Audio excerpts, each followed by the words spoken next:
ನಾಳೆ ಕರ್ನಾಟಕದ ಸಚಿವ ಸಂಪುಟ ವಿಸ್ತರಣೆ ಆಗಬಹುದು ಅಂತ ಲೆಕ್ಕಾಚಾರಗಳನ್ನ ಹಾಕೊಳ್ಳಲಾಗಿತ್ತು. ಈಗ ಆ ಲೆಕ್ಕಾಚಾರ ಏನಾದರೂ ಉಲ್ಟಾಗ್ತಾ ಇದೆಯಾ ಅನ್ನುವಂತ ಅನುಮಾನ.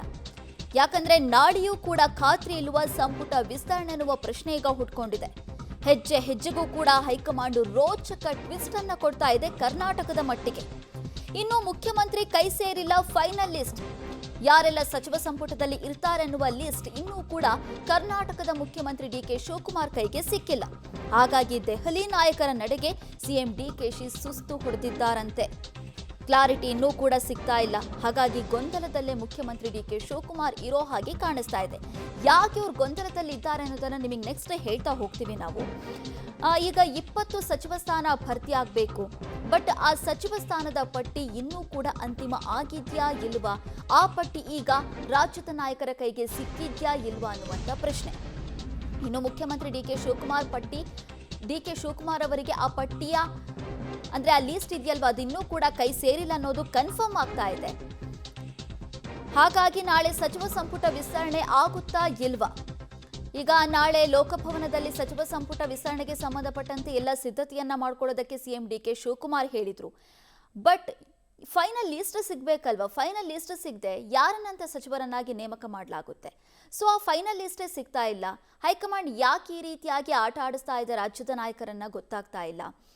3 ದಿನ ರಾಹುಲ್ ಗಾಂಧಿ ಅವರನ್ನ ಭೇಟಿ ಮಾಡೋದಕ್ಕೆ ಅಂತ ಡಿಕೆ ಶಿವಕುಮಾರ್, ಮಾಜಿ ಸಿಎಂ ಸಿದ್ದರಾಮಯ್ಯ, ಕೆಪಿಸಿಸಿ ಅಧ್ಯಕ್ಷರಾದಂಥ ಬಿಕೆ ಹರಿಪ್ರಸಾದ್ ಅವರೆಲ್ಲ ಕೂಡ ಕಾದು ಆಮೇಲೆ ರಾಹುಲ್ ಗಾಂಧಿ ಅವರು ಭೇಟಿಯಾಗಿ ಒಂದು ಮಾತುಕತೆಯನ್ನು ನಡೆಸಿದ್ರು. ಆ ಮಾತುಕತೆಯಲ್ಲಿ ಎಲ್ಲವೂ ಕೂಡ ಫೈನಲ್ ಆಗುತ್ತೆ ಅಂತ ಅಂದಾಜು ಮಾಡಲಾಗಿತ್ತು. ಬಟ್ ಅವತ್ತು ಕೂಡ ಆಗಿಲ್ಲ. ಯಾಕೆ ನಾವು ಗೊಂದಲದಲ್ಲಿದ್ದಾರೆ ಸಿಎಂ ಅಂತ ಹೇಳ್ತಾ ಇದ್ವಿ ಅಲ್ವಾ? ಅದಕ್ಕೆ ಕಾರಣ ನೋಡಿ, ನಾಳೆ ಇಡೀ ದಿನ ಕಾರ್ಯಕ್ರಮದ ಪಟ್ಟಿ ಖಾಲಿ ಆಗಿದೆ. ಇಡೀ ದಿನ ಯಾವುದು ಕಾರ್ಯಕ್ರಮಗಳು ನಡೆಯೋದೇ ಇಲ್ವಾ? ಹಾಗಾದ್ರೆ ಕಾಯ್ದಿರಿಸಲಾಗಿದೆ ಅಂತಷ್ಟೇ ಕಾರ್ಯಕ್ರಮದ ಪಟ್ಟಿ ಸಿದ್ಧ ಆಗಿದೆ. ಹೈಕಮಾಂಡ್ನಿಂದ ಪಟ್ಟಿ ಬಂದ್ರಷ್ಟೇ ಪ್ರಮಾಣ ವಚನ. ಇತ್ತ ನಾಳೆ ಸಂಜೆ 4 ಗಂಟೆಗೆ ಪ್ರಮಾಣ ವಚನಕ್ಕೆ ಸಿದ್ಧತೆ ಮಾಡ್ಕೊಳ್ಳಿ ಅಂತ ಸಿಎಂ ಡಿಕೆ ಶಿವಕುಮಾರ್ ಹೇಳಿದ್ದಾರಂತೆ. ಅದು ಫಸ್ಟ್ ಟೈಮ್ ಹೇಳ್ತಾ ಇರೋದಲ್ಲ, 3ನೇ ಬಾರಿ ಸಚಿವರ ಪದಗ್ರಹಣಕ್ಕೆ ಸಿಎಂ ಡಿಕೆ ಶಿವಕುಮಾರ್ ಸೂಚನೆಯನ್ನ ಕೊಟ್ಟಿರೋದು. ಬಟ್ ಏನಾಗುತ್ತೋ ನಾಳೆ ಗೊತ್ತಿಲ್ಲ.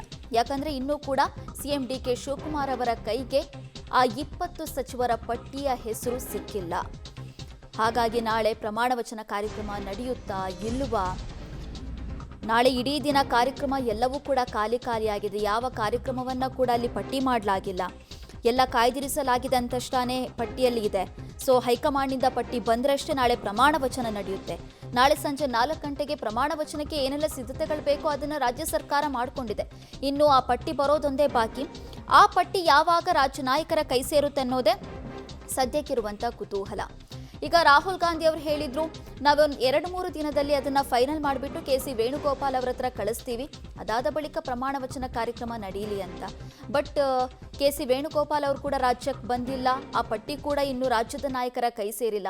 ಆ 20 ಸಚಿವರಲ್ಲಿ ಈಗ ಒಂದು 15 ಜನ ಫೈನಲ್ ಆಗಿದೆಯಾ, ಬಟ್ ಒಂದು 5 ಜನ ಹೆಸರು ಮಾತ್ರ ತುಂಬಾ ಕನ್ಫ್ಯೂಷನ್ ಅಲ್ಲಿ ಇದೆಯಂತೆ. ಹಾಗಾಗಿ ಇನ್ನೂ ಕೂಡ ಅದು ಡಿಕೆ ಶಿವಕುಮಾರ್ ಅವರ ಕೈಗೆ ಸಿಕ್ಕಿದ ಹಾಗೆ ಕಾಣಿಸ್ತಾ ಇಲ್ಲ. ಈಗ ಇದ್ರ ಬಗ್ಗೆ ಮತ್ತಷ್ಟು ಡೀಟೇಲ್ಸ್ ಅನ್ನ ಕೊಡ್ತಾರೆ ನಮ್ಮ ಪ್ರತಿನಿಧಿ ರವೀಶ್, ನಮ್ಮ ಜೊತೆ ಸಂಪರ್ಕದಲ್ಲಿದ್ದಾರೆ. ರವೀಶ್, ನಾಳೆನಾದ್ರೂ ಪ್ರಮಾಣ ವಚನ ಸ್ವೀಕಾರ ಕಾರ್ಯಕ್ರಮ ನಡಿಬಹುದಾ? ನಯನ, ಬಹುಶಃ ಇದು ಡಿಕೆ ಶಿವಕುಮಾರ್ ಅವರಿಗೆ ಗೊಂದಲದಲ್ಲಿದ್ದಾರೆ. ಈ ಪ್ರಶ್ನೆಗೆ ಅವರಲ್ಲೇ ಉತ್ತರ ಇಲ್ಲ ಅನ್ಸುತ್ತೆ. ಆ ಕಾರಣಗಳಿಗೋಸ್ಕರವಾಗಿ ಅವರ ಅಧಿಕೃತ ಕಾರ್ಯಕ್ರಮಗಳ ಪಟ್ಟಿಯಲ್ಲೂ ಕೂಡ ಆ ಒಂದು ವಿಚಾರವಾಗಿ ಯಾವುದೇ ರೀತಿಯ ಚಕಾರ ಎತ್ತಿಲ್ಲ. ಬಹುಶಃ ಕಾಂಗ್ರೆಸ್ ಇತಿಹಾಸದಲ್ಲಿ ಇದೇ ಮೊದಲ ಬಾರಿ ಅನ್ಸುತ್ತೆ ಈ ರೀತಿ 3 ಬಾರಿ ಒಂದು ರೀತಿಯಲ್ಲಿ ಪೋಸ್ಟ್ಪೋನ್ ಆಗ್ತಾ ಇರ್ತಕ್ಕಂಥದ್ದು. ಯಾಕೆಂದ್ರೆ ಈ ಹಿಂದೆ 2 ಬಾರಿ ಅಧಿಕೃತವಾಗಿ ರಾಜಭವನಕ್ಕೆ ತಿಳಿಸಿದ್ರು ಕೂಡ ಪ್ರಮಾಣವಚನ ಕಾರ್ಯಕ್ರಮ ಇರುತ್ತೆ ಅಂತ ಹೇಳಿ 2 ಬಾರಿ ಕೂಡ ಆಗ್ಲಿಲ್ಲ. ಈಗ ನಾಳೆ 4 ಗಂಟೆಗೆ ಫಿಕ್ಸ್ ಆಗುತ್ತೆ, ಹಾಗಾಗಿ ಸಿದ್ಧತೆ ಮಾಡ್ಕೊಳ್ಳಿ, ಆ ಒಂದು ಡೇಟ್ ಅಲ್ಲಿ ನಾವು ಪ್ರಮಾಣ ವಚನ ಸ್ವೀಕಾರ ಮಾಡ್ತೀವಿ ಅಂತ ಈಗಾಗಲೇ ಸೂಚನೆ ಕೊಟ್ಟಿದ್ದಾರೆ. ಹಾಗಾಗಿ ನಾಳೆ ನಡೆಯುತ್ತಾ ಇಲ್ವೋ ಅನ್ನೋದ್ರ ಬಗ್ಗೆ ಸಾಕಷ್ಟು ಒಂದು ರೀತಿಯಲ್ಲಿ ಗೊಂದಲ ಇರ್ತಕ್ಕಂಥದ್ದು. ಯಾಕೆಂದ್ರೆ ಈಗಾಗಲೇ ಡಿಕೆ ಶಿವಕುಮಾರ್ ಅವರ ಕೈಗೆ ಆ ಒಂದು ಪಟ್ಟಿ ಸೇರಿಲ್ಲ ಅಂತ ಕೂಡ ಹೇಳಲಾಗ್ತಾ ಇದೆ. ಆ ಕಾರಣಗಳಿಗೋಸ್ಕರ ಕೆಲ ಶಾಸಕರು ನಮ್ಮ ಹೆಸರಿರುತ್ತೋ ಇಲ್ವೋ, ಜೊತೆಗೆ ನಾಳೆ ಪ್ರಮಾಣ ವಚನ ಸ್ವೀಕಾರ ಇದೆಯೋ ಇಲ್ವೋ, ಈ ಕನ್ಫ್ಯೂಷನ್ ಅಲ್ಲಿ ಇದ್ದಾರೆ. ಇದಕ್ಕೆ ಡಿಕೆ ಶಿವಕುಮಾರ್ ಅವರ ಬಳಿ ಕೇಳದಂತಹ ಸಂದರ್ಭದಲ್ಲೂ ಕೂಡ ಅವರ ಬಳಿ ಉತ್ತರ ಇಲ್ಲ. ಇವತ್ತು ಸುದ್ದಿಗೋಷ್ಠಿಯ ಸಂದರ್ಭದಲ್ಲಿ ಈ ಒಂದು ವಿಚಾರವಾಗಿ ಕೇಳದಂತ ಪ್ರಶ್ನೆಗೆ ಅವರು ಒಂದು ರೀತಿಯಲ್ಲಿ ಮಾರ್ಮಿಕವಾಗಿ ಹೇಳಿದ್ರು. ಅಂದ್ರೆ ರಾಜ್ಯಪಾಲರು ಎಲ್ಲೋ ಒಂದ್ ಕಡೆ ಅಂದಿವೆ ಇದ್ದಾರೆ ಅನ್ನೋದಷ್ಟೇ, ಆದ್ರೆ ನೀವು ಕ್ಲಾರಿಟಿ ಇದೆಯಾ ಅನ್ನೋದ್ರ ಬಗ್ಗೆ ಯಾವುದೇ ರೀತಿ ಚಕಾರ ಎತ್ತಿಲ್ಲ. ಹಾಗಾಗಿ ಈಗ ಬಂದಿರತಕ್ಕಂಥ ಮೂಲಗಳ ಪ್ರಕಾರ ನಾಳೆ ಬೆಳಿಗ್ಗೆ 10 ಗಂಟೆ ಒಳಗಡೆ ಕಾಂಗ್ರೆಸ್ ಹೈಕಮಾಂಡ್ ಇಂದ ಒಂದು ಪಟ್ಟಿ ರವಾನೆ ಆಗುತ್ತೆ. 4 ಗಂಟೆ ಅಷ್ಟೊತ್ತಿಗೆ ಪ್ರಮಾಣ ವಚನ ಸ್ವೀಕಾರ ನಡೀಬಹುದು ಅಂತ. ಹಾಗಾಗಿ ನಡೀಬಹುದು ಅಂದ್ರೆ ಯಾವ ರೀತಿ ಅಂದ್ರೆ ಕೆಲ ಶಾಸಕರಿಗೆ ಏನಾದ್ರು ಇಂಟು ಕೊಟ್ಟು ಅವ್ರನ್ನ ಬೆಂಗಳೂರು ಕರೆಸ್ತಾರೋ ಅಥವಾ ಇಲ್ಲ ಈ ಯಾವುದೋ ಗೊಡವೆ ಬೇಡ ಅಂತ ಹೇಳಿ ಬುಧವಾರಕ್ಕೆ ಪೋಸ್ಟ್ಪೋನ್ ಮಾಡ್ತಾರೋ ಕಾದ್ ನೋಡ್ಬೇಕಾಗಿದೆ. ಒಂದಂತೂ ಸತ್ಯ, ಸಿಎಂ ಕಾರ್ಯಕ್ರಮಗಳ ಪಟ್ಟಿ ಆಗ್ಲಿ, DCM ಪರಮೇಶ್ವರ ಕಾರ್ಯಕ್ರಮಗಳ ಪಟ್ಟಿ ಯಾರಲ್ಲೂ ಕೂಡ ಯಾವುದೇ ರೀತಿಯ ಅಧಿಕೃತ ಕಾರ್ಯಕ್ರಮಗಳು ನಿಗದಿಯಾಗಿಲ್ಲ. ಎಲ್ಲರೂ ಕೂಡ ಒಂದು ರೀತಿಯಲ್ಲಿ ಕಾಯ್ದಿರಿಸಲಾಗಿದೆ ಅಂತಷ್ಟೇ ಅವರ ಕಾರ್ಯಕ್ರಮಗಳ ಪಟ್ಟಿಯನ್ನು ಹಾಕೊಂಡಿರ್ತಕ್ಕಂಥದ್ದು. ಹಾಗಾಗಿ ಈ ಹೈಕಮಾಂಡ್ ನ ನಡೆಯಿಂದಾಗಿ ರಾಜ್ಯ ನಾಯಕರು ಸುಸ್ತಾಗಿರೋದಂತೂ ಖಂಡಿತ ಅಂತಾನೆ ಹೇಳ್ಬೋದು. ಅದನ್ನ ಬಹಿರಂಗವಾಗಿ ಅವ್ರು ಹೇಳ್ಕೊಳಕ್ ಆಗ್ತಾ ಇಲ್ಲ. ಇದೇ ಫಸ್ಟ್ ಟೈಮ್ ಎಲ್ಲೋ ಒಂದ್ ಕಡೆ ಕಾಂಗ್ರೆಸ್ನ ನಾಯಕರಿಗೆ ಈ ರೀತಿಯ ಶಾಕ್ ಕೊಟ್ಟಿರ್ತಕ್ಕಂಥದ್ದು ಹೈಕಮಾಂಡ್. ಇದನ್ನ ಯಾವ ರೀತಿ ಮುಂದಿನ ದಿನಗಳಲ್ಲಿ ಮ್ಯಾನೇಜ್ ಮಾಡ್ತಾರೆ ಕಾದ್ ನೋಡ್ಬೇಕು. ಥ್ಯಾಂಕ್ ಯು ರವೀಶ್ ಅವರೇ ನಿಮ್ಮೆಲ್ಲ ಡೀಟೇಲ್ಸ್ಗಾಗಿ.